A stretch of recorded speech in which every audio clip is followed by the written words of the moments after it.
Àwọn ẹgbẹ́ oníṣẹ̀ṣe ní ìpínlẹ̀ Kwara ti ń gbáradì fún àjọ̀dún tó ń bọ̀ lọ́nà.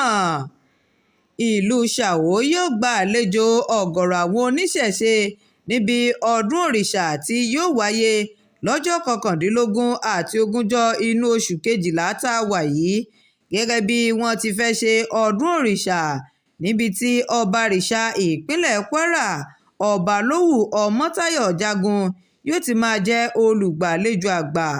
Ìlú Ṣàwó, Odò Ọ̀ṣun ní agbègbè Ayẹ̀wú tó súnmọ́ ìlú Ìlọrin ìpínlẹ̀ Kwara ni ètò náà yóò ti máa wáyé. Ọjọ́ àkọ́kọ́ ayẹyẹ ọ̀hún, tí ṣe ọjọ́ 19 inú oṣù Kejìlá ọdún yìí, ni wọ́n pè ní ọjọ́ ìbọ.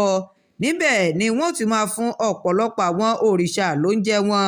Ní ọjọ́ kejì, tí ṣe 20 inú oṣù Kejìlá ọdún yìí, ní dédé aago 7 òwúrọ̀ ni ètò yóò ti bẹ̀rẹ̀, níbi tí àwọn ènìyàn yóò ti máa dúpẹ́ pẹ̀lú ijó àti ayọ̀, tí àwọn òòṣà bíi Ṣàngó, Egúngún, òrìṣà Ajé, òrìṣà Ọ̀ṣun àtàwọn òòṣà míì náà yóò ti máa darapọ̀ mọ́ wọn níbi ètò ọ̀hún. Shakirat Arówólò Nurudeen ló ń jábọ̀ ìròyìn fún iléeṣẹ́ Àtótó Arére Online TV. Ẹ ṣeun tẹ́ ẹ ti ń